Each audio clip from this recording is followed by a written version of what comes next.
हमें आजकल एस्ट्रोलॉजी को लेके बहुत सारा कंटेंट देखने को मिलता है। अगर हम अपना फ़ोन खोलते हैं तो बहुत सारी रील्स, बहुत सारे शॉर्ट्स और ऐसा लगता है कि कोई भी आजकल एस्ट्रोलॉजर बना हुआ है। इसके अलावा 2-2 3-3 घंटे के पॉडकास्ट जिसमें कई सारे एस्ट्रोलॉजर्स आते हैं और आपको ये बताते हैं कि एस्ट्रोलॉजी से आपकी लाइफ कैसे चेंज हो सकती है। या आपको उपाय बताएंगे करने के लिए, रेमेडीज़ बताएंगे, इस डीटी को मानिए, ये वाले मंत्र उच्चारण करिए, ये अंगूठी पहनिए और फिर देखिए कि आपकी लाइफ कैसे चेंज होती है। बल्कि कंटेंट क्रिएशन और पॉडकास्ट तो आजकल के टाइम पे है, लेकिन हम देखते हैं कि पिछले कई सालों से न्यूज़ चैनल्स में भी हमें एस्ट्रोलॉजर्स दिखते ही थे। आज के वीडियो में हम एस्ट्रोलॉजी का सच जानेंगे। ये वीडियो थोड़ा लंबा हो सकता है, मुझे लगता है कि 30 से 40 मिनट के बीच में हो सकता है। लेकिन अगर आप इस वीडियो को पूरा देखेंगे तो मेरा विश्वास है कि एस्ट्रोलॉजी को लेके जो इतनी सारी डिबेट्स, इतनी सारी कन्फ्यूजन्स, इतने सारे सवाल लोगों के दिमाग में रहते हैं, उन सभी का आपको जवाब इस एक वीडियो में मिल जाएगा। हम इस वीडियो की डिस्कशन को 3 पार्ट्स में बांटेंगे। सबसे पहले हम डिस्कस करेंगे कि हमारा, इंसानों का, इन प्लैनेट्स, इन शक्तियां, इस यूनिवर्स के साथ क्या लिंक है, एस्ट्रोलॉजी का हिस्टोरिकल एविडेंस, इसका साइंटिफिक एविडेंस, उन सभी टॉपिक्स को हम कवर करेंगे। इसके बाद हम डिस्कस करेंगे कि एस्ट्रोलॉजी का जो मैथमेटिक्स है, एस्ट्रोलॉजर इसे कैसे कैलकुलेट करते हैं, उसके ग्रे एरियाज कौन से हैं, कहाँ ये आपको झूठ बोलते हैं, एक बर्थ चार्ट की पूरी कैलकुलेशन में कितने सारे लूप होल्स हैं, हम उसे डिस्कस करेंगे। और फिर हम ये डिस्कस करेंगे कि क्या सही में एस्ट्रोलॉजी हमें फॉलो करनी चाहिए या नहीं करनी चाहिए। एस्ट्रोलॉजी पूरी तरह से गलत नहीं है, लेकिन कितनी सही है और कहाँ तक इसे फॉलो करें, कैसे पहचानें कि सही एस्ट्रोलॉजर कौन है, गलत कौन है, और इसका हमारी लाइफ में क्या इम्पैक्ट पड़ सकता है, क्या हमारा फ्यूचर इससे शेप हो सकता है कि नहीं हो सकता। इन सभी टॉपिक्स को हम आज के वीडियो में डिस्कस करेंगे। यहां से अब हम वीडियो में आगे बढ़ते हैं और डिस्कस करते हैं अपने सबसे पहले टॉपिक को। देखिए, एस्ट्रोलॉजी में हमारा बर्थ चार्ट रीड किया जाता है, यानी हम जिस टाइम पे पैदा हुए थे उस टाइम पे इस दुनिया में प्लैनेट्स की क्या पोजीशन थी, उसके हिसाब से एस्ट्रोलॉजर उसे रीड करता है, उसकी कैलकुलेशंस करता है और आपको बताता है कि आपकी लाइफ में क्या क्या हो सकता है, आपके फ्यूचर को प्रिडिक्ट करता है। ठीक है, तो ये सारे प्लैनेट जो हैं ये हमारे सोलर सिस्टम का पार्ट हैं और इसलिए इसकी डिस्कशन करने के लिए थोड़ा सा सोलर सिस्टम को टच करना भी जरूरी है। हम इसे बिल्कुल ब्रीफ में डिस्कस करेंगे, बहुत लंबा नहीं जाएंगे, नहीं तो ये एक साइंस का चैप्टर हो जाएगा। बट इस वीडियो के कॉन्टेक्स्ट के लिए इसे थोड़ा सा डिस्कस करना जरूरी है। देखिए, हम जो प्लैनेट्स की बात करते हैं ना, ये हमारे सोलर सिस्टम में, हमारे सोलर सिस्टम में स्टार है सन और इसके अलावा है 8 प्लैनेट्स। ये सोलर सिस्टम पार्ट है एक गैलेक्सी का और हमारी गैलेक्सी का नाम है मिल्की वे गैलेक्सी। अगर हम इसे कॉन्टेक्स्ट में डालें तो आप इसे ऐसा देख लीजिए कि मिल्की वे गैलेक्सी कुछ ऐसी होगी जैसे इंडिया की ज्योग्राफिकल बाउंड्री है। मतलब जितना बड़ा इंडिया है उतनी बड़ी मिल्की वे गैलेक्सी है। और जो सोलर सिस्टम है वो एक रेत के कण जैसा है। इतना फर्क है हमारे सोलर सिस्टम में और हमारी गैलेक्सी में। और हम अक्सर ये बोलते हैं कि यार इस इंसान के स्टार्स खराब हैं, यार मेरे आजकल स्टार चल रहे हैं। तो स्टार्स क्या है? हमने तो बात की स्टार सिर्फ एक है, सन।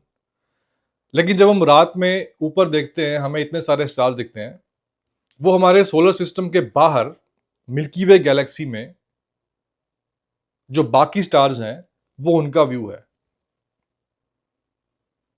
और उन स्टार्स के अलावा कई सारे प्लैनेट्स भी हैं, कई सारे मतलब बिलियंस में।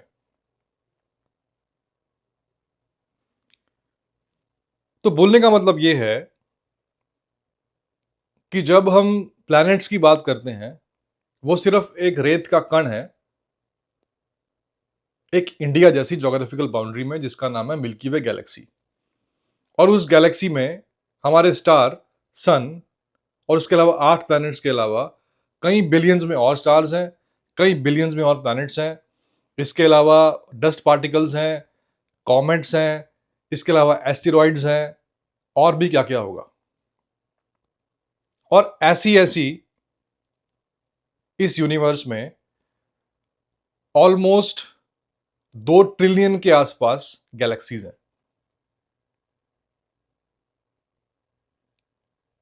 और अगर हम अपनी ही गैलेक्सी की बात करें, मिल्की वे, उसमें 100 से 400 बिलियन के आसपास स्टार्स हैं, जिसमें से एक स्टार है सन, और उसके आसपास हमारे 8 प्लैनेट्स, जिसकी हम हमारे बर्थ चार्ट में बैठ के रीडिंग करते हैं। और जब हम अपना हॉरोस्कोप देखते हैं, जब हम एस्ट्रोलॉजी की बात करते हैं, तो एस्ट्रोलॉजर्स हमारी लाइफ को ऐसे रीड करते हैं कि आपकी लाइफ में इम्पैक्ट आएगा ये आपकी प्लैनेट्स की सिचुएशन और पोजीशन के हिसाब से। अब आप सोच लीजिए कि इस यूनिवर्स में कितना छोटा सा हिस्सा है इन प्लैनेट्स का और हमारे सोलर सिस्टम का। तो क्या हम ये बोलना चाह रहे हैं कि हमारा इस दुनिया में जो जन्म हुआ है, इस यूनिवर्स में हमारा रिलेशनशिप सिर्फ इस एक छोटे से रेत के कण जैसे सोलर सिस्टम का ही है? यानी अगर हम इस दुनिया में आ गए हैं तो जाहिर सी बात है कि यूनिवर्स में होने वाली कई सारी घटनाओं का इम्पैक्ट होगा हमारे ऊपर। इतनी सारी गैलेक्सीज, बिलियंस और ट्रिलियंस में स्टार्स, इतने सारे सोलर सिस्टम्स, उसमें से कहीं हम एक जगह बैठे हुए हैं। और हम जब अपने प्लैनेट्स की बात करते हैं तो हम उसमें मून की बात करते हैं। हमारे ही सोलर सिस्टम में कम से कम 800 से ज़्यादा मून्स हैं। तो आप सोचिए कि इम्पैक्ट कितनी मल्टीपल लेयर्स और मल्टीपल डायमेंशन में हुआ। तो ये कहना तो अपने आप में ही बहुत ज़्यादा क्वेश्चनेबल है कि अगर हम इस दुनिया में आ गए हैं तो हमारी लाइफ में इम्पैक्ट होगा सिर्फ जो एक हमारा सोलर सिस्टम है उसका। उसके बियॉन्ड जो इस दुनिया में चल रहा है, जो इस यूनिवर्स में चल रहा है, उसका भी तो कुछ ना कुछ इम्पैक्ट होगा। इट्स जस्ट दैट कि उस इम्पैक्ट को अभी तक कोरिलेट नहीं किया गया, उस इम्पैक्ट को अभी तक समझा नहीं जा सका, या उस इम्पैक्ट को तक हमारे लोग अभी तक सोच ही नहीं पाए। यानी जिन ऋषि मुनियों ने एस्ट्रोलॉजी को डिस्कवर किया था, इन्वेंट किया था, वो उतनी दूर तक सोच ही नहीं पाए होंगे। अब इसके ऊपर हम वीडियो में आगे बात करेंगे कि एस्ट्रोलॉजी का इन्वेंशन कब हुआ था, कितने पहले हुआ था, किस तरह के लोगों ने किया था, और उन्होंने क्या कैलकुलेशंस बिठा के एस्ट्रोलॉजी को रीड किया था। लेकिन जस्ट बिकॉज हमारी इमेजिनेशन के बियॉन्ड थी कुछ चीज़ें, इसका मतलब ये तो नहीं है कि उनका इम्पैक्ट हमारी लाइफ में नहीं है। और ये जो हमने बात की यूनिवर्स की, गैलेक्सीज की, ये बोला जाता है कि ऑब्जर्वेबल यूनिवर्स है। यानी जो अभी तक साइंटिस्ट ऑब्जर्व कर पाए हैं, डिस्कवर कर पाए हैं, ढूंढ पाए हैं, इसके अलावा भी क्या होगा। तो यहां से ये समझ में आता है कि एस्ट्रोलॉजी का जो पूरा ढांचा है, कि हम जिस टाइम पे पैदा हुए थे, और हम यहाँ बात कर रहे हैं वैदिक एस्ट्रोलॉजी की। 2 एस्ट्रोलॉजीज हैं, वैदिक जो कि इंडियन सब कॉन्टिनेंट की है, और वेस्टर्न। वैदिक एस्ट्रोलॉजी में हमारा बर्थ चार्ट रीड किया जाता है। तो ये अपने आप में ही कितना क्वेश्चनेबल है कि इस यूनिवर्स में हमारे पैदा होने के बाद हमारी लाइफ को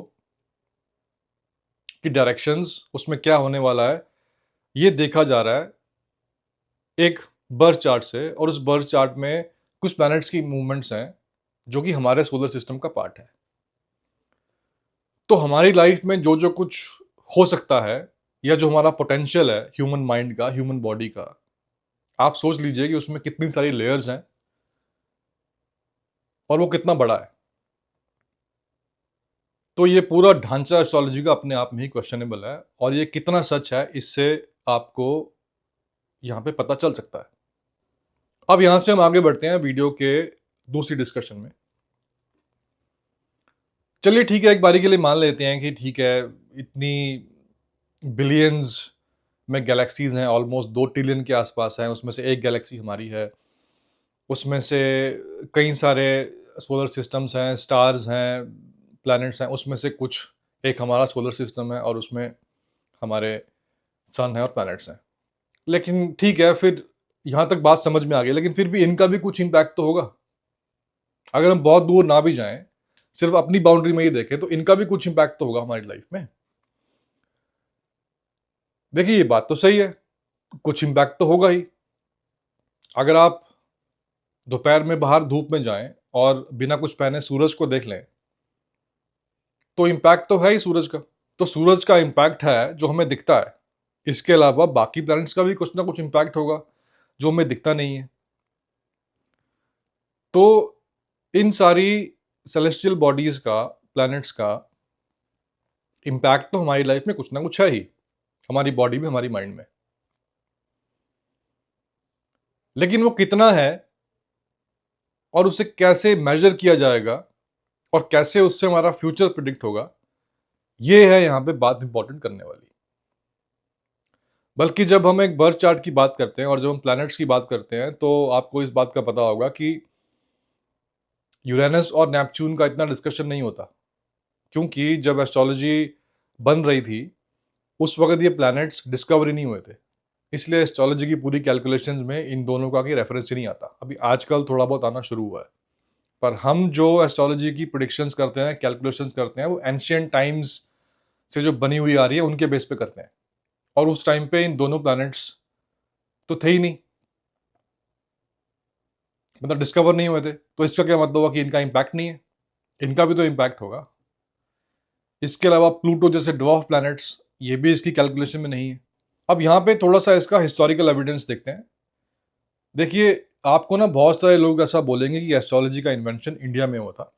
ये बात बिल्कुल गलत है। हमारी ह्यूमन हिस्ट्री में, वर्ल्ड हिस्ट्री में जब से सिविलाइजेशंस आना शुरू हुई, बिल्कुल उसी टाइमलाइन के साथ साथ इन पैरेलल एस्ट्रोलॉजी के ऊपर भी बात होना शुरू हुई। एस्ट्रोलॉजी और एस्ट्रोनॉमी दोनों। एस्ट्रोलॉजी को सबसे पहले देखा गया था, जो इस दुनिया की सबसे पहली पहली सिविलाइजेशन थी, मेसोपोटामिया, जो आज की डेट में इराक और सीरिया के एरिया है। ऑलमोस्ट 4000 साल या 4500 साल पहले का ये टाइमलाइन होगा। उसके बाद अगले कई हजार साल तक एस्ट्रोलॉजी का डेवलपमेंट चलता रहा, लेयर्स में, फेजेस में। इसके बाद 4000 साल के आसपास इजिप्ट, जो एक सिविलाइजेशन थी, वहां पे इसके ऊपर बात हुई। फिर ये थोड़ा सा ग्रीक वाले एरिया में टच हुई और ग्रीक फिलॉसफी इसमें ऐड हुई, जहां से आगे फिर इसकी डायरेक्शन जुड़ गई एक वेस्टर्न फिलॉसफी की तरफ। और यही ऑलमोस्ट 3000 साल के आसपास इंडियन सब कॉन्टिनेंट में इंडस वैली के टाइम पे भी एस्ट्रोलॉजी के ऊपर स्टडी होना शुरू हुई। नेचर को रीड करना शुरू किया गया, हमारी सेलेस्टियल बॉडीज को, प्लैनेट्स को रीड करना शुरू किया गया। बेसिकली लोग ये समझने की कोशिश करते थे कि जो हमारी लाइफ में घटनाएं हो रही हैं वो क्यों हो रही हैं। तो वो इसे कोरिलेट करते थे नेचर के साथ। बारिश हो रही है तो क्यों हो रही है? हमारी फसलें खराब हो गई। ये इंसान मर गया तो क्यों मरा? कोई इंसान बीमार हो गया तो क्यों हुआ? किसी इंसान की बचपन में ही डेथ हो गई तो क्यों हुई? लोग इस तरीके से लाइफ के बहुत सारी हिस्सों को रीड करने की कोशिश करते थे और उन्हें कोरिलेट करते थे नेचर के साथ। और यही टाइम था जब हमारी दुनिया में सिविलाइजेशन डेवलप हो रही थी, और इसीलिए इन सब विषयों के ऊपर लोगों का ध्यान जाना शुरू हुआ। तो 3000 साल के आसपास इंडिया में भी इसके ऊपर बात हुई। फिर उसके बाद ऑलमोस्ट 2500 साल के आसपास हमारे चाइना में इसके ऊपर डेवलपमेंट हुई। तो बोलने का मतलब ये है कि ऑलमोस्ट 2-3 हजार साल तक इसके ऊपर काम चलता रहा, और धीरे धीरे पिछले 1000 साल तक आते आते ये दो हिस्सों में बन गई, एक वेस्टर्न एस्ट्रोलॉजी और एक वैदिक एस्ट्रोलॉजी, जो कि इंडियन सब कॉन्टिनेंट में डेवलप हुई। ये है इसका थोड़ा सा हिस्टोरिकल बैकग्राउंड। और एस्ट्रोलॉजी और एस्ट्रोनॉमी को साथ साथ देखा जाता है। एस्ट्रोनॉमी टूवर्ड्स साइंस ज़्यादा चली गई, और एस्ट्रोलॉजी टूवर्ड्स बिलीफ, टूवर्ड्स मान्यताएं, टूवर्ड्स स्यूडो साइंस ज़्यादा चली गई। पर इसका मतलब ये नहीं है कि एस्ट्रोलॉजी पूरी तरह से गलत है। प्लैनेट्स का हमारी लाइफ में इम्पैक्ट है, लोगों ने इसे रीड किया और कुछ इम्पैक्ट की रीडिंग सही भी निकली। ऐसे बहुत सारे केसेस हैं, आज की डेट में भी ऐसे केसेस हैं। लेकिन इसकी ऑथेंटिसिटी क्या 100% है, और जो आपको बताया जाता है क्या वो बिल्कुल सही है? अब हम इसके ऊपर डिस्कस करते हैं। अगर आज की तारीख में हम अपना बर्थ चार्ट रीड कराएंगे, उसके बारे में जानना चाहेंगे, उसके दो एलिमेंट्स हैं। 50% जो उसका कैलकुलेशन और उसका मेथड, और 50% एक एस्ट्रोलॉजर का इंटरप्रिटेशन। और ये वही इंटरप्रिटेशन है कि आपने देखा होगा कि अगर आप 3-4 एस्ट्रोलॉजर्स को अपना चार्ट दिखाएंगे तो तीनों चारों अपनी अलग अलग तरीके से बात करेंगे, क्योंकि चार्ट तो उनके सामने है, कैलकुलेशन की तो स्टडी उन्होंने अपने हिसाब से की है, जो भी इसकी स्टडी है, लेकिन उनकी इंटरप्रिटेशन इसकी अलग है, इसलिए वो सब आपको अलग अलग रीजनिंग देंगे। तो ये समझना जरूरी है। और जो हमने पार्ट 1 में ये डिस्कस किया था कि हमारा डायरेक्ट कोरिलेशन है यूनिवर्स के साथ, और उस यूनिवर्स में इतनी सारी लेयर्स हैं, वो अपने आप में ही इतना ज्यादा कॉम्प्लिकेटेड है, तो जो इसकी कैलकुलेशन है वो अपने आप में ही क्वेश्चनेबल है। और दूसरा जो इसका इंटरप्रिटेशन है वो भी सब्जेक्टिव है, वो एस्ट्रोलॉजर की अपनी अंडरस्टैंडिंग और नॉलेज के हिसाब से ही उसका इंटरप्रिटेशन होगा। इसका मैं आपको एक एग्जांपल देता हूं स्पेसिफिकली इंटरप्रिटेशन का। देखिए, let's take the example of India, और स्पेसिफिकली हिंदू कल्चर की बात करते हैं, ठीक है। अब कई सारे लोग इंडिया के कई सारे कोनों में उनका जन्म होता है। कोई इंसान सिर्फ वहीं तक सोच पाता है जहां तक उसकी इमेजिनेशन होती है, यानी जहां पे वो पैदा हुआ, जो उसने दुनिया देखी, जितनी उसकी इमेजिनेशन बिल्ड हुई, वो उतनी ही बात करेगा, क्योंकि उसने उतना ही देखा है। इसका मतलब ये नहीं कि यूनिवर्स में, दुनिया में उतना ही होता है, लेकिन उसने उतना ही देखा है, इसलिए वो उतनी ही बात करना जानता है। लेट्स से कोई इंसान, कोई एस्ट्रोलॉजर इंडिया के किसी गांव में पैदा हुआ, उस गांव में कोई रिसोर्सेज नहीं थे, मॉल्स नहीं थे, शॉपिंग सेंटर्स नहीं थे, एजुकेशन का इतना कल्चर नहीं था, तो वो बड़ा हुआ, 25-30-40 साल का हो गया, लेकिन उसने वही दुनिया देखी जो उसकी लाइफ तक वहां पे सीमित थी। जहां तक उसकी उसकी सराउंडिंग, उसका एनवायरनमेंट उसे ग्रो कर पाया, वो सिर्फ वहीं तो ग्रो हुआ। उसने एस्ट्रोलॉजी की स्टडी कर ली, उसने बुक्स पढ़ ली, उसने जान लिया कि हाँ ये इसकी कैलकुलेशन है, लेकिन उसकी इंटरप्रिटेशन डिपेंड करेगी उसकी इमेजिनेशन तक, जहां तक कि उसने दुनिया देखी है। और इसलिए वो आपको बोल दिया कि देखिए इस गांव में एक नदी है, वहां पे जाके आप पूजा कीजिए। On the contrary, let's say कोई इंसान दिल्ली एनसीआर में या फिर मुंबई में उसका जन्म हुआ, वो भी एस्ट्रोलॉजर बना, लेकिन उसने लाइफ एक अलग तरीके से जी। उसने शुरू से ही देखा traffic, violence, movie industries, malls, shopping centres, what not, और उसकी इमेजिनेशन उस हिसाब से डेवलप हुई। यानी इन दोनों इंसानों का लाइफ को देखने का नजरिया बिल्कुल डिफरेंट था। इन दोनों ने सेम तरह की पढ़ाई की एस्ट्रोलॉजी की, लेकिन जब ये आपको एक्सप्लेन करेंगे, आपको बताएंगे, उस चार्ट को इंटरप्रेट करेंगे, दोनों में डिफरेंस होगा, क्योंकि ये दोनों जिस हिसाब से लाइफ को परसीव करते हैं और जहां तक देख पाते हैं, उसका दायरा, उसकी लिमिटेशन बिल्कुल डिफरेंट है। ये है यहां पे बात इंटरप्रिटेशन की। अब यहां पे इस पूरे कॉन्सेप्ट को हम एग्जाम्पल में डालते हैं, ठीक है। और लेट्स से फिलहाल हम इसको हिंदुइज्म के साथ ही जोड़ते हैं। जनरली आपने देखा होगा, अगर आप किसी हिंदू एस्ट्रोलॉजर के पास जाएंगे, अब हिंदुइज्म में पॉलीथिज्म का कल्चर है, एक से ज्यादा भगवानों को माना जाता है, और भगवानों के अलावा कई सारे देवी देवताएं, नदियां, झरने, जानवर, हम इनको भी देवी देवताओं का रूप दे देते हैं। तो बहुत सारी लेयर्स है हिंदुइज्म में। अगर आप किसी हिंदू एस्ट्रोलॉजर के पास जाएंगे और उससे आप अपना बर्थ चार्ट रीड करवाएंगे, तो वो आपको ये बोल देगा कि ठीक है, ये आपको इसका क्योर करना है, आपको भगवान राम की पूजा करनी है, आपको इस ज्योतिर्लिंग में जाना है, आपको ये वाला मंत्र उच्चारण करना है देवी का। आपने यहाँ सुना होगा, मैंने भी सुना है, क्योंकि मैंने भी अपना चार्ट दिखाया पहले। तो कोई हिंदू एस्ट्रोलॉजर आपको इस तरीके से रीड करके देगा। मान लीजिए आप किसी बुद्धिस्ट एस्ट्रोलॉजर के पास जाते हैं। अब एस्ट्रोलॉजी तो एक कैलकुलेशन है ना, ये एक मेथड है, एक प्रैक्टिस है, इसे कोई भी सीख सकता है।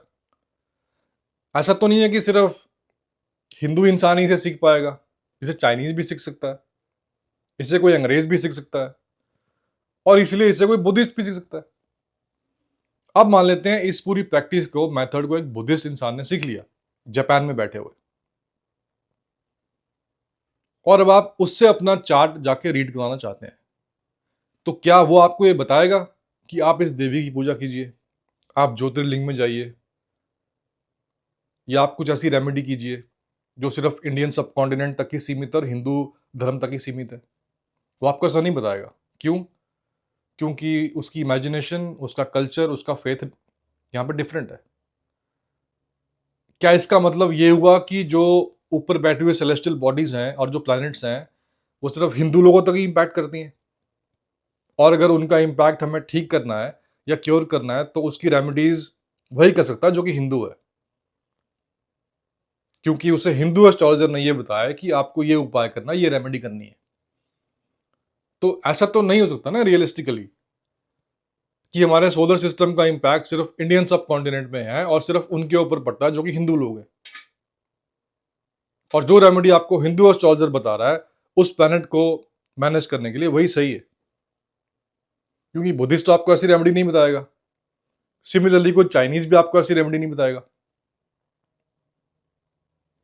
अब इसे एक और एग्जांपल के साथ डिस्कस करते हैं। मान लीजिए हाइपोथेटिकली अमेरिका में बैठा हुआ कोई गोरा इंसान, हम उसे गोरा इसलिए बोलते हैं क्योंकि एक स्लैंग है, मतलब अमेरिका में बैठा हुआ कोई क्रिश्चियन अंग्रेज इंडिया में आके वैदिक एस्ट्रोलॉजी सीखना चाहता है। उसने यहाँ पे 2 साल स्पेंड किए, उसने सीख ली, अब वो वापस चला गया अमेरिका। अब वो अपने लोगों को वहां पे बता रहा है कि आपका बर्थ चार्ट मैं रीड करूंगा और आपके साथ ये होगा ये होगा। क्या वो अमेरिकन ये बता सकता है एज ए रेमेडी बाकी अंग्रेज लोगों को कि आपको सुबह उठ के हनुमान चालीसा पढ़नी है, या आपको देवी का पुराण पढ़ना है, क्योंकि ये सब एक स्पेसिफिक भाषा में लिखे हुए हैं और अंग्रेज लोग इसे कैसे पढ़ पाएंगे और कैसे समझ पाएंगे? क्या वो उनको ये बता सकता है कि आपको पीपल के पेड़ के साथ शादी करनी है, या आपको ज्योतिर्लिंग जाना है? अमेरिका में तो कोई ज्योतिर्लिंग है ही नहीं, और वहां पे तो पीपल के पेड़ भी नहीं है इतने। तो what does that mean? This means कि चाहे प्लैनेट्स का हमारी लाइफ में, हमारे फ्यूचर में कुछ इंपैक्ट हो सकता है, पर इसको रीड करना अपने आप में ही एक स्टडी है, और इसको रीड करना है बहुत ज्यादा सब्जेक्टिव। ये बिल्कुल भी ऑब्जेक्टिव नहीं है और इसमें कोई यूनिवर्सल रियलिटी नहीं है। ये यूनिवर्सली एक्सेप्टेड फैक्ट्स नहीं है। सिमिलरली अगर आप किसी सिख एस्ट्रोलॉजर के पास जाएंगे तो सिख लोग फॉलो करते हैं श्री गुरु ग्रंथ साहिब को। वो आपको ऐसा नहीं बताएंगे कि आपको नवरात्रों में क्या करना और क्या नहीं करना, क्योंकि उनके फेथ में वैसा नहीं है। तो इस पूरी डिस्कशन से हमें ये समझ में आता है कि आज की आज की डेट में अगर हम अपना बर्थ चार्ट लगे किसी के पास जाएंगे, हमें किसी एस्ट्रोलॉजर को कंसल्ट करना है, तो इसमें यूनिवर्सली एक्सेप्टेड लॉज और प्रिंसिपल्स नहीं है, ऑब्जेक्टिव रियलिटीज नहीं है। इसमें बहुत सारी बातें सब्जेक्टिव हैं जो सिर्फ इंसान की इमेजिनेशंस, बिलीव्स और कल्चर्स के ऊपर डिपेंडेंट है। विच मीन्स कि ऐसा हो सकता है कि वो सही है, ऐसा हो सकता है कि वो गलत है।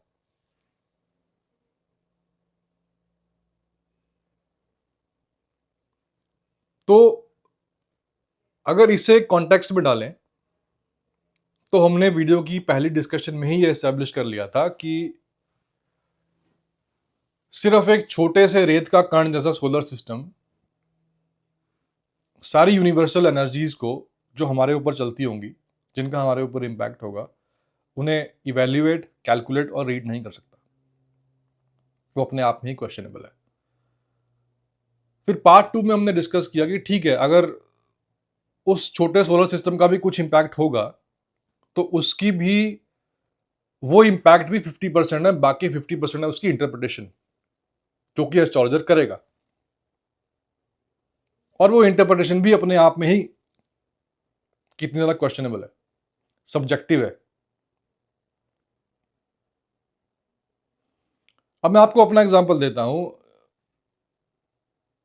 जैसे हमने डिस्कस किया कि मुझे भी इस सब्जेक्ट में बहुत ज़्यादा इंटरेस्ट था, और कोई इंसान इस तरह के सब्जेक्ट्स में तभी घुसना चाहता है जब उसकी लाइफ में कुछ इवेंट्स होते हैं। मेरी लाइफ में भी हुए, और मैं उनका आंसर ढूंढने के लिए बाहर निकला। ऐसा क्यों हुआ, ऐसा नहीं होना चाहिए था, उसके साथ ऐसा क्यों हुआ, मेरे साथ ऐसा क्यों नहीं हुआ। तो क्योंकि मेरा जन्म भी एक हिंदू हाउस होल्ड में हुआ है, तो मुझे भी ये बताया गया कि चलो एस्ट्रोलॉजर के पास चलते हैं, दिखाते हैं आपका चार्ट, आपकी लाइफ में क्या चल रहा है, आपके ग्रह, आपके स्टार्स ऐसे क्यों हैं। मैंने भी दिखाया, तो एक को दिखाया, उसने कुछ और कहानी बोल दी। फिर 2 साल के बाद किसी और को दिखाया, उसने कुछ और कहानी बोल दी। फिर किसी और को दिखाया, उसने बोला नहीं, आपने जितने लोगों को पहले दिखाया था वो सब गलत है, आप ये करो। तो हम लोग पूरी जिंदगी बस इसी लूप में ही फंसे रहते हैं। फिर हुआ क्या कि मुझे, क्योंकि सब्जेक्ट में बहुत इंटरेस्ट था, फिलॉसफी, एस्ट्रोनॉमी, एस्ट्रोलॉजी, तो मैंने इसे खुद ही पढ़ना शुरू किया और मैंने खुद ही सीख ली एस्ट्रोलॉजी। और जब मैंने सीखी, और उसके बाद मुझे पता चला कि यार कुछ चीज़ें तो इसमें बहुत बोगस है। और फिर मुझे रियलाइज़ हुआ कि अच्छा, ऐसा क्यों होता था कि कोई एस्ट्रोलॉजर कुछ और बोल रहा है, कोई कुछ और बोल रहा है। इसका मतलब इसमें ऑब्जेक्टिव रियलिटी तो नहीं है। तो यही होता है हम सबकी लाइफ में। हम अपनी लाइफ में होने वाले इवेंट्स के आंसर्स ढूंढने के लिए निकलते हैं, जहां से हम इस पाथ पे चलते हैं, जाना चाहते हैं, और फिर हम एक लूप में आके फंस जाते हैं। अब आप सोचिए कि आजकल सोशल मीडिया पे इतने सारे जो एस्ट्रोलॉजर्स बैठे हैं 3-3 घंटों के पॉडकास्ट में, अपने इतने सारे कोर्सेज बना बना के बेच रहे हैं हज़ारों, और आपको बता रहे हैं कि ये उपाय कीजिए, आपको इस मंदिर में जाना है, आपको ये अंगूठी पहननी है, आपको ये मंत्र पढ़ना है, आपको ये पुराण पढ़ना है। उसकी ऑब्जेक्टिव रियलिटी कितनी है? वो आपको सिर्फ इसलिए बता पा रहे हैं क्योंकि आप एक हिंदू हैं, और आप एक हिंदू एस्ट्रोलॉजर को जाके कंसल्ट कर रहे हैं। अगर आप एक यूरोपियन अंग्रेज होते और आप किसी हिंदू एस्ट्रोलॉजर को कंसल्ट कर रहे होते, तो आपको वो सब रेमेडीज नहीं बताई जाती, या बताई जाती तो आप उसे पूरा नहीं कर पाते। अब यहां से हम आगे बढ़ते हैं इस वीडियो के पार्ट 3 में, कि ठीक है, ये तो समझ में आ गया कि कुछ चीजें तो बहुत डाउटफुल है और क्वेश्चनेबल है, लेकिन एस्ट्रोलॉजी का सच क्या है, और क्या इसे फॉलो करना चाहिए, क्या इससे सही में कुछ फायदा होता है कि नहीं होता। देखिए, मैं आपको इसमें अपना पर्सपेक्टिव बताता हूं। हमने अभी तक ये तो समझ लिया कि ये पूरा ढांचा ही क्वेश्चनेबल है, इसकी इंटरप्रिटेशन भी सब्जेक्टिव है, और जो इसकी मेथोडोलॉजी है वो भी होलिस्टिक नहीं है, उसमें भी बहुत सारे ग्रे एरियाज हैं, वो एक ब्लैक एंड वाइट नहीं है। लेकिन ये बात भी सही है कि हमारी लाइफ में प्लैनेट्स का इम्पैक्ट तो है। और अगर मैं अपने पर्सनल केस की बात भी करूं, जब मैं अपना चार्ट रीड करता हूं, तो हाँ, कुछ बातें उसमें मुझे समझ में आती हैं कि ऐसा क्यों हुआ, क्योंकि चलो ये चीज़ चल रही थी, या इस प्लैनेट का कुछ इम्पैक्ट हो सकता है। तो कुछ बातें तो इसमें सही हैं, बट ये आप कैसे आइडेंटिफाई करेंगे कि वो कितना सही है? 10%, 20%, 50%, 100% तो बिल्कुल नहीं है, जो हमने अभी तक समझ लिया।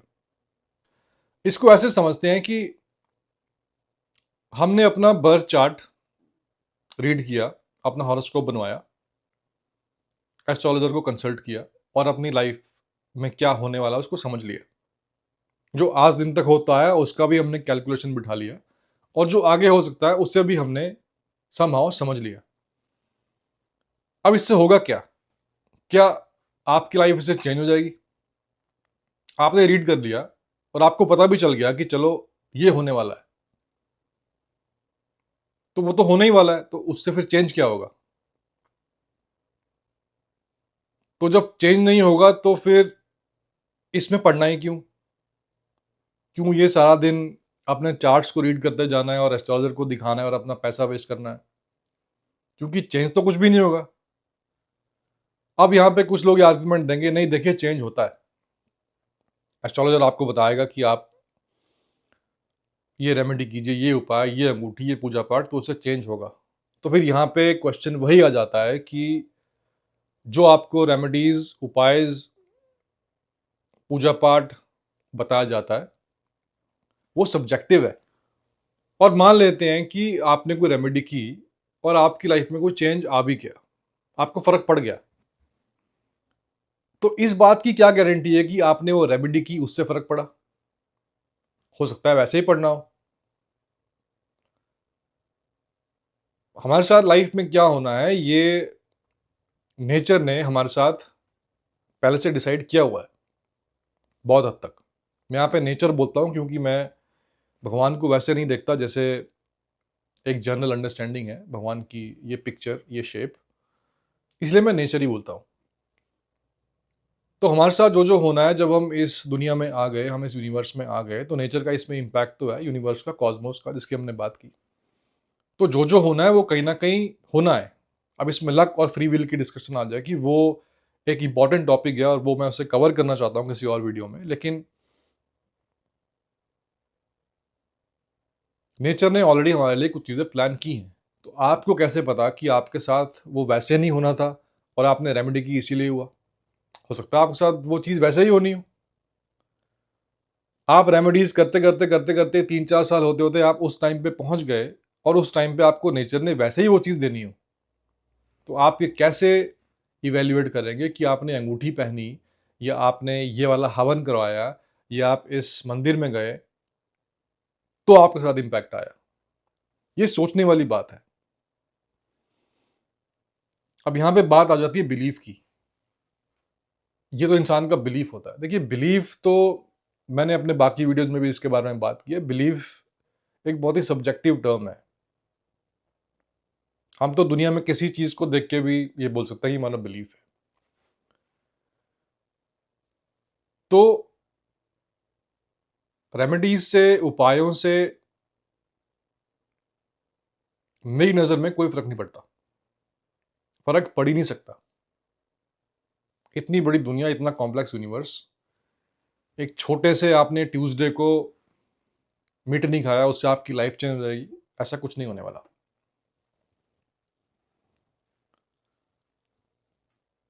तो हमारे साथ जो होना है वो तो होना ही है। एस्ट्रोलॉजी को देख के अगर हमने समझ भी लिया कि हमारे साथ ये हो सकता है, तो भी उससे क्या हो जाएगा? उससे कुछ चेंज तो नहीं होने वाला। ये सिर्फ हमारे दिमाग का वहम है। हमने दिखा दिया एस्ट्रोलॉजर को, हमने ये वाली पूजा कर ली, ये रेमेडी कर ली, चलो ठीक है, अब शायद हमारे साथ ठीक हो जाएगा। दिमाग का वहम है ना ये तो फिर सवाल ये आ जाता है कि क्या जिंदगी जीने का ये तरीका हो सकता है कि हम सारा दिन यूट्यूब पे, इंस्टा पे एस्ट्रोलॉजर के शॉर्ट्स देखते रहें, वीडियोस देखते रहें, 4-4 घंटे इनके पॉडकास्ट देखें? जो होना है वो तो होके ही रहेगा। और अगर 20-25%, 30% या मान लीजिए 50% भी कुछ सच भी है, तो उससे भी हम चेंज नहीं कर सकते। तो जिंदगी जीने का तरीका होना चाहिए फ्री माइंड में। हम सुबह उठ रहे हैं, अपनी लाइफ जी रहे हैं, अपना काम कर रहे हैं, अपनी ड्यूटीज कर रहे हैं, रात को सो रहे हैं, अपनी फैमिलीज को मैनेज कर रहे हैं। जो होगा देखी जाएगी, जब होगा तब देखी जाएगी। आज से मैं लग जाऊं एक उपाय करने में अगले 10 साल तक, क्योंकि मेरे हॉरोस्कोप में लिखा है कि मेरी दशा ये चल रही है, अगले 10 साल तक मेरे को ऐसे इंपैक्ट आएगा। और उसका इंपैक्ट कम करने के लिए, ताकि उसका इंपैक्ट कम हो जाए, इसलिए मैं ये वाली पूजा कर रहा हूं या मैं इन सब चीजों का ध्यान दे रहा हूं। एस्ट्रोलॉजर अक्सर इस तरह की बातें करते हैं ना कि देखिए, ज्यादा कुछ नहीं होगा, सिर्फ इतना होगा कि अगर आपने अपना चार्ट रीड किया, आपने एस्ट्रोलॉजी समझी, तो आप होने वाली घटनाओं का इंपैक्ट कम कर सकते हैं। अरे भाई, आप कैसे बताओगे कि इंपैक्ट कम कर सकते हैं? जो आप किसी इंसान को बता रहे हो वो आपकी इंटरप्रिटेशन है, जिसका रोल सिर्फ 50% है। बाकी 50% है कैलकुलेशन। और उस कैलकुलेशन में सिर्फ आप एक सोलर सिस्टम पे होने वाली घटनाओं को रीड कर रहे हो, वो भी जिसकी स्टडी 4000 साल पहले हुई थी। उसके बाद तो दुनिया में क्या कुछ चेंज हो गया। इस यूनिवर्स में तो और बहुत सारी चीजें जिसका इंपैक्ट एक इंसान की लाइफ में हो सकता है। आपको कैसे पता कि उसका इंपैक्ट क्या है? और आप ये बोल रहे हो कि आपकी ये वाली दशा चलने वाली है और अगले 5 साल तक आपको ये ध्यान देने की जरूरत है। आपको कैसे पता कि आप अगले 5 साल तक जिंदा भी रहेंगे? ये कौन बताएगा? ये किसी एस्ट्रोलॉजर के हाथ में है या ये नेचर के हाथ में है? तो मेरी नज़र में ज़िंदगी जीने का ये तरीका बिल्कुल भी नहीं हो सकता। और एस्ट्रोलॉजी एक ऐसा कुआं है और एक ऐसा कंफ्यूजिंग सब्जेक्ट है कि आप इसमें जितना ज़्यादा घुसेंगे उतना ही ज़्यादा आप कंफ्यूज होते जाएंगे, उतना ही ज़्यादा आप एक लूप में फंसते जाएंगे और फिर आपका इससे बाहर निकलना मुश्किल हो जाएगा। इसलिए मेरी नज़र में एस्ट्रोलॉजी अपने आप में एक क्वेश्चनेबल सब्जेक्ट है। ये कितने परसेंट सच है नहीं पता, हो सकता है 5, 10, 40, 100 तो नहीं है।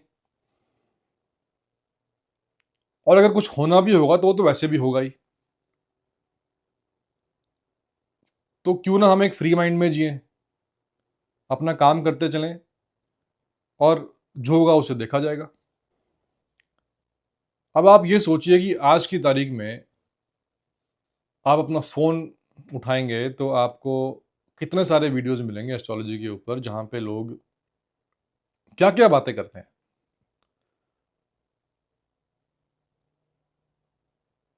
ये कर लो, वो कर लो, आपकी लाइफ पूरी की पूरी चेंज हो जाएगी। प्रॉब्लम क्या है ना कि कुछ लोगों के होते हैं कम्युनिकेशन स्किल्स बहुत अच्छे, उन्हें पता होता है कि लोगों की इनसिक्योरिटीज के साथ कैसे खेलना है। और लोगों की इनसिक्योरिटीज क्या होती हैं? हर एक इंसान की इनसिक्योरिटी, फैंटेसीज, इनसिक्योरिटीज, लाइफ में क्या करना है, इज्जत कैसे मिलेगी, नाम कैसे कमाएंगे, अच्छी जगह शादी कैसे होगी, जॉब कब लगेगी, जॉब क्यों छूट गई, ये दुख क्यों हुआ, वो वाली परेशानी क्यों हुई, इंक्लूडिंग माई सेल्फ। हर इंसान की लाइफ में ये सब थॉट्स, इमोशंस, फीलिंग्स आती हैं। और कुछ लोग बैठे हैं जो इन इनसिक्योरिटीज, इन फैंटेसीज के साथ खेलते हैं। और खेलने का तरीका क्या है आपको ये बताना। आपने अगर ये किया, आप देखना आपको अच्छा पार्टनर मिलेगा। आपने ये किया तो आपकी लाइफ चेंज हो जाएगी। आप बहुत जल्दी अमेरिका जाएंगे, आपका एक बोनस लगने वाला है, अच्छी जॉब, अच्छा बिजनेस। इस तरीके से इनसिक्योरिटीज के साथ खेलते हैं, हालांकि इनमें कुछ भी सच्चाई नहीं है।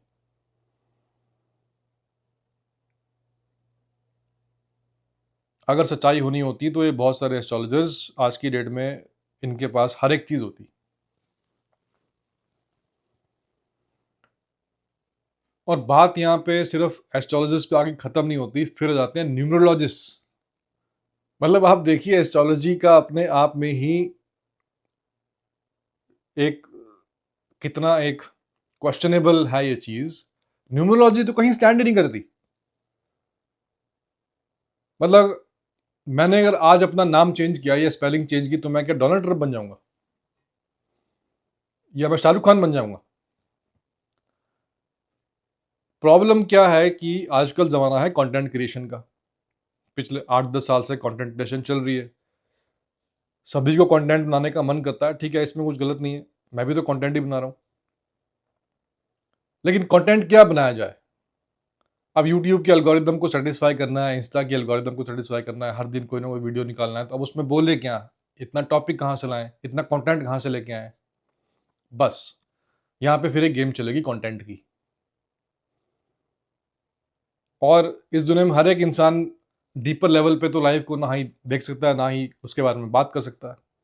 तो कुछ लोग अपने कपड़े उतारेंगे और कुछ लोग इस तरह के रैंडम वीडियोस बनाएंगे, एस्ट्रोलॉजी, न्यूमरोलॉजी, कुछ लोग बाबा बनेंगे। तो आप ये समझिए कि ये है आज की डेट में एस्ट्रोलॉजी की मार्केट। कितना सारा कंटेंट है और कितनी बेतुकी बातें हैं, बेतुकी रेमेडीज, उपाय, मंत्र, लाइफ चेंजिंग डिस्कशंस, उनकी रियलिटी क्या है ये आप समझ सकते हैं based on what all we have discuss in this video thus far. चलिए मैं इस वीडियो को यहाँ पे कंक्लूड करूँगा। आई होप आपको ये वीडियो अच्छा लगा हो। मैं आपसे मिलूंगा अगले वीडियो में। Thank you.